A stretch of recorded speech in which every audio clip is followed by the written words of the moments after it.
Video is based on intergenerational trauma and how it affects indigenous people. Intergenerational trauma.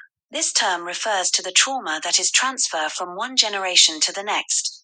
This may happen if the trauma is so extreme that it has an impact on the person's parenting style and the child's future upbringing. First Nations, Inuit, and Metis peoples are among the indigenous people who made up the first inhabitants of the nation. Understanding IGT. Indirect genetic trauma, IGT, is a psychology term that describes the theory that severe trauma can have an impact on both the persons who suffer it and future generations. Several traumatic events, such as abuse, neglect, violence, grief, and extreme difficulty, can lead to this trauma. There are numerous ways that IGT might show up, such as mental health issues like anxiety and depression, substance abuse, and trouble establishing and maintaining healthy relationships. It may also result in physical health issues including diabetes and heart disease. When European settlers came to Canada in the late 15th century, indigenous peoples were forced out and forced to regular harsh oppression. The creation of residential schools was one of colonization's most detrimental effects. The Canadian government funded residential school initiatives that kept indigenous children apart from their families.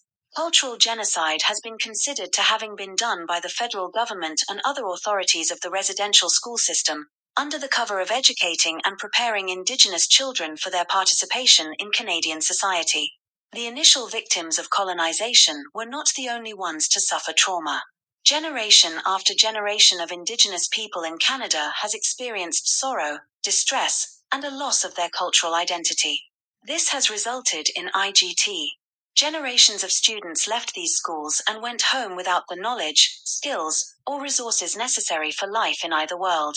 Future generations are still feeling the effects of their establishment in residential schools. During the residential school system, several children were abused sexually, mentally, physically, and spiritually by their so-called carers. Due to effects of their time spent in residential schools, a large number of former students are currently dealing with serious mental issues. These include, among other things, increased emotions of anger, nervousness, sadness, and low self-esteem, as well as post-traumatic stress disorder and higher suicide rates. Strategies and theories of treatment. This method acknowledges the universal impact of trauma and understands various options for healing. It makes an effort to actively fight against repeated trauma. It means being aware of, understanding, and responding to the effects of trauma. These are methods of therapy that recognize and respect the role that culture plays in the healing process.